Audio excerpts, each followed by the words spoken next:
A portion of the author's note. Shanghai Girls takes place between 1937 and 1957. Readers will find some of what today we would call politically incorrect terms, but they are accurate to the time. Hey friends, it's me, the Ebony Otaku, the well-rounded nerd.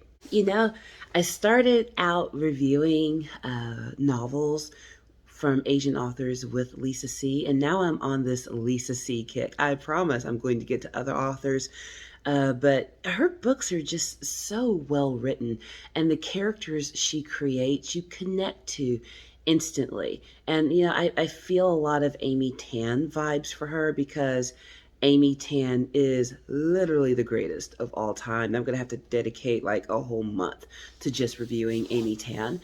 But I think it's that familiarity and style that made me really gravitate towards this author. Well, today I want to dive into another one of her books, Shanghai Girls. This is one of my favorite novels, and there is another novel that comes after it, and we will talk about that in another video. So let's get into it. So, trigger and spoiler warning for this book. Because of when it takes place, this is shortly before the Communist Revolution in China. So there are a lot of political overtones in this book, but because it can now be considered a historical novel, to be with the characters and what they're going through, Lisa C does a very good job of writing her characters in the time that they live in. And there are some moments in this book that are very jarring. We would consider some of what's said very offensive today, but she doesn't write it to be offensive. She writes it so that we understand the world these characters are living in. Because even though these are two fictional characters, they are based on a world that's very real. And some of this still exists today. And there's a lot of lessons that can be learned in Shanghai Girls. So with that out of the way, let's get into it. I absolutely adore Lisa C as an author. And since I started this book review series on Asian authors that I love with Lisa C, you know what? I'm just going to finish out all of her novels that I know of and have read. And then we'll jump to the greatest of all time, Amy Tan. She's my inspiration in life. One of the greatest authors, living treasure, really is. Anywho, fangirling aside, Shanghai Girls is the story of two girls from Shanghai.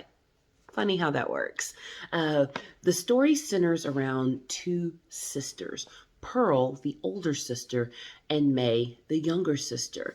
And as we heard in the author's note, this is taking place, during a time where things are just different. The story starts in 1937. And if you know anything about what was going on in the world at that time, things were weird everywhere. The Great War, which is World War One, the Great War had happened. People were recovering from that. And then, you move into the beginnings of World War II. And then also the aftermath of colonization is being felt as well.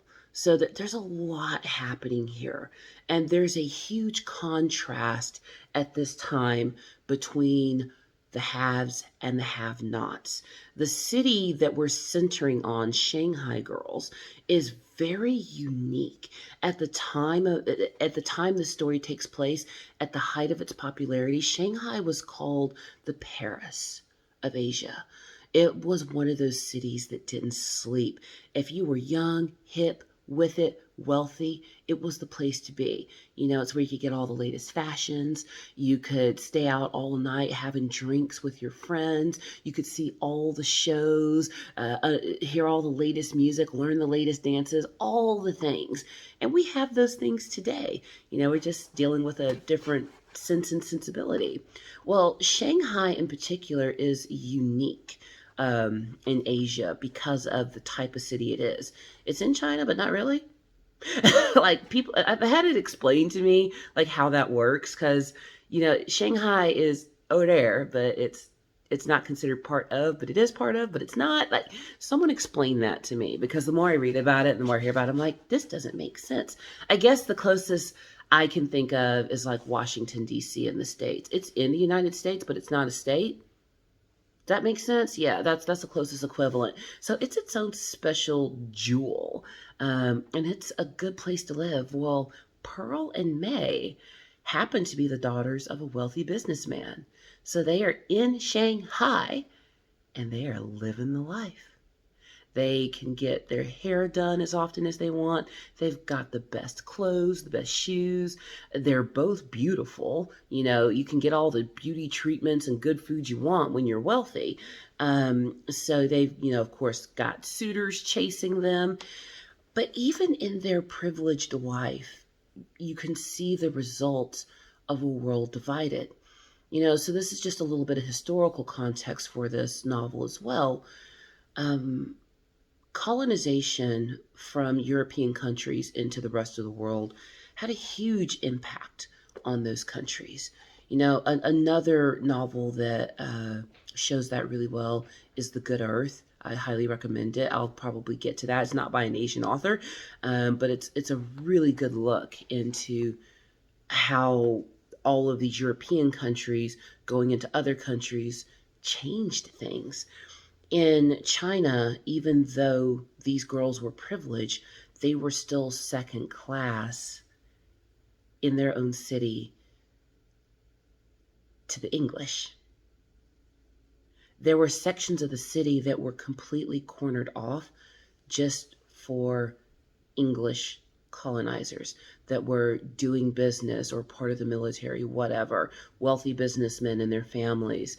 And there were parts of the city, your own city, that you can't go because foreigners have sectioned it off on their own and have taken it. And it's only in recent history that Shanghai was given back. It was a colony of Great Britain up until, I don't know the exact year, but it was given back in my childhood. It was big news, and that's the only reason I remember it. But I can't imagine. Well, I can't imagine, but I can't imagine being in my home country, my home city, and having foreigners tell me that I'm not equal to them in my own city, even though my family has apparently done well and done great things. I'm not equal to the people who chose to come over. And a large part of that was due to trade. China was coming to the end of having the imperial dynasties that were ruling. Some of the oldest monarchies on the planet come from the Chinese lineage. Um, the capital in Beijing, where the Forbidden City is, that was the home of the emperors and empresses. And I'm getting a little ahead of myself, but that is no longer the case. It's a big museum basically now. But once the Communist Revolution happened, there was no more royal dynasties, royal families. It's a relic of an imperial past. And you really have to understand social groupthink when you're reading a novel like this. Otherwise, you get real offended and real confused. So, groupthink is a concept that it's a psychological concept that when you get people who have like backgrounds together, there's not much diversity of thought. So, when an idea is presented, everyone just kind of agrees with it. That's the short elementary version. Well, then there's the social aspect of that. In a lot of Asian cultures, you put the group ahead of the individual. The family comes before the child's needs. It's not about what I want, it's about what's best for everyone else. I'm going to go along to get along. If I happen to be lucky enough to be born privileged or married into privilege, then I might have some more choices. But on the whole, I'm ultimately going to do what's best for my family. And while I have my freedom and my ability to live the life I want, I'm going to enjoy my best life now because it may not last. That's the world these girls are living in. And Lisa C. does a very good job of helping the reader understand the context of the story before diving into all of the tragedy that follows. So we see the girls' lives. They are living it. They are doing the most. I feel them. When I was, in my late teens, early 20s, I was out doing the most too. There's a time and a place for everything, and it's called your 20s. Thank God there was no social media in my 20s. I just told you how old I am. But they're having a good time. They're enjoying the life of privileged, pretty girls in a big city. So even the inconveniences they experience because of colonization, they can overlook them because they're happy. And they even live in a house that has servants, and their servants are uppity. There is a cook in their household who who has these long fingernails at the end. I'm not flipping you off, that these are not the flip off fingers, but the two nails at the end, if you were to grow those out and protect them, that's actually a sign of breeding and wealth, because those two extra fingernails being, way out to here, what kind of manual labor are you going to be doing? And this cook could actually take his long fingernails, no joke, and get like a big brick of butter, and he would carve intricate designs into it, like pagodas and temples and stuff. Like, that's the kind of life they were living. They got a butter pagoda with their breakfast. They've got people who clean and servants. Like, they're living a good life. Everything doesn't last. Not only are we on the cusp of the communist revolution, but their father has a hidden gambling problem. And he gambles away the family fortune. Can you imagine? So they go from living this privileged, fun, beautiful life to being at the lowest class of Shanghai society. Of course, they have to move out of their fancy house. They have to sell things. Debt collectors are coming. They end up moving into tenant housing, which, is a nice way of saying slum, is what it basically works out. The mother's concerned that she won't be able to keep her help. Obviously not, because y'all are broke now. The girls are wondering what's going to happen to their marriage prospects, because even though Shanghai and China are modernizing, there's still a lot of old traditions like arranged marriage that are still in play. What's going to happen to them? Because beauty can only get you so far if you don't have a life and lifestyle to back it up. Well, we find out what's going to happen to them. Lots of things transpire while they're living rough. But the roughest thing that happens is the father has got to get these two useless mouths out of his house. Because remember, we talked about this in Snowflower and the Secret Fan.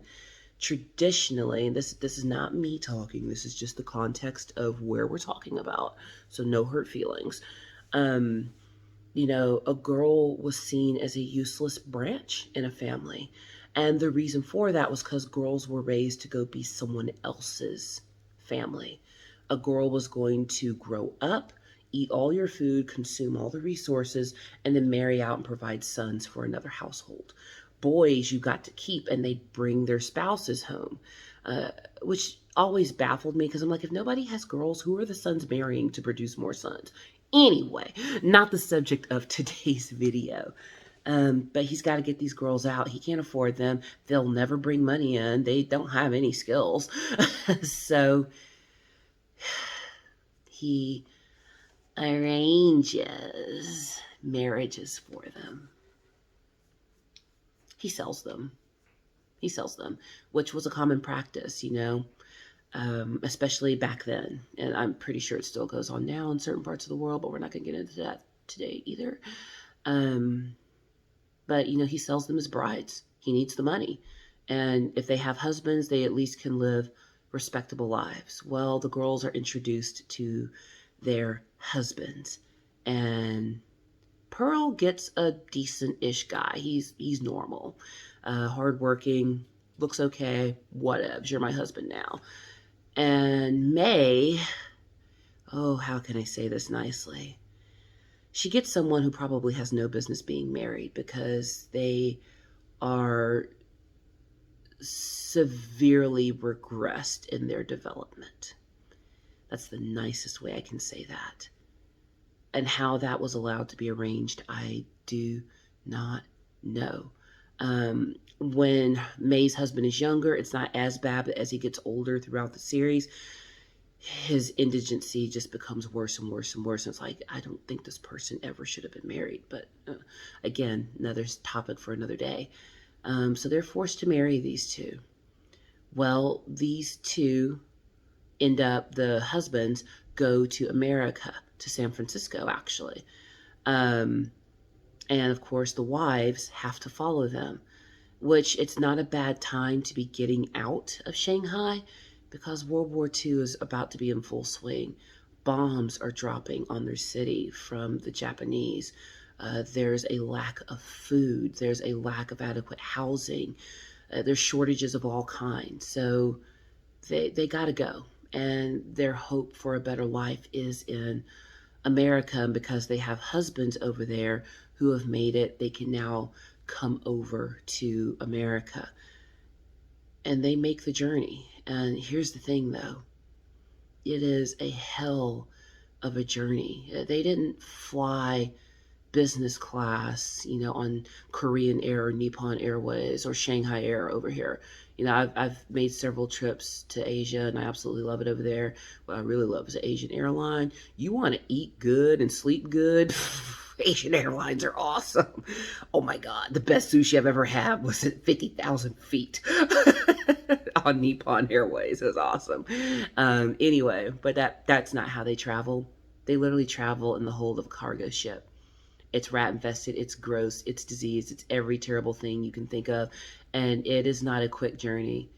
From California to the edge of China, on a globe or a map, it doesn't look like it's that far, but it is. Planes don't actually fly directly over the ocean. They go up and around because of the jet stream and the curvature of the earth. If they go up and down, it's actually shorter than flying straight across the ocean. That's how far away they are. That modern aviation knows don't fly over that part of the ocean. Don't fly over the Mariana Trench. Yeah, so they're spending weeks upon weeks on this boat. And while they're in their journey, it is discovered that May is pregnant. Now remember, I told you her husband got issues. She ain't pregnant by him. She had a boyfriend back in Shanghai. Some artist that she loved. And that's her baby's father. She can't show up a supposed virgin pregnant. So the sisters now have to come up with a plan. And this is where it starts getting really, really sad. They arrive in San Fran, but like arriving on Ellis Island, you don't, get off the boat and go live in America. There is a quarantining stage. And during the time of World War II, anyone who got off a boat with dark hair, pale skin, and dark eyes, they were going to treat you like a criminal, even though you hadn't done nothing. People fleeing war, famine, and things that most of us will never consider. We don't understand why people run from these things. If that was my life, I would run from it too, and I would hope there'd be a place I could go. Anywho, they're treated like miscreants.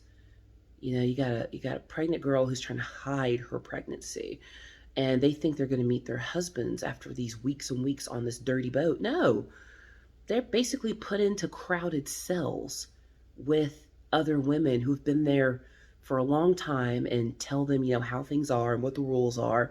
And, you may die here. I can't believe we treat people this way. Like, regardless of why somebody is crossing an international border, you don't have to treat people like animals. We're supposed to be better to one another. It baffles me. Anywho, but May is getting more and more pregnant. In fact, they are in captivity so long that her belly starts to show. I mean, she's a little girl, so it takes a little while for it to show, But she starts to show, so they have to, cover her with clothes and hide her belly. And eventually, there's going to come a point where the baby's going to be born. Well, Pearl fakes like she's pregnant and getting bigger and bigger. And the plan is the baby will be Pearl's. She will raise May's baby as her own because Pearl and her husband did have relations on their wedding night. Yeah. Do you see the multiple levels of tragedy here? And they find a place that's off and away in their prison, I guess it really is, holding place for May to give birth. And she gives birth to a little baby girl, and they name her Joy. And then, of course, the afterbirth and everything that comes with that. Can you imagine having to give birth in a dirty cell in secret, be quiet about it because nobody knows you're pregnant, and then instantly give up your child, even if it is to your sister? And it's the child you had with the man you actually loved, but you couldn't marry that man because your father sold you as a bride.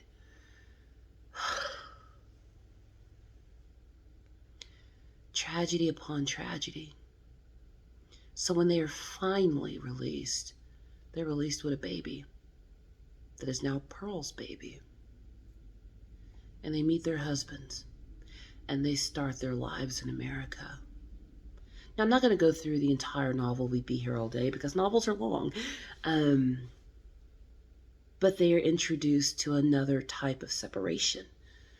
A lot of...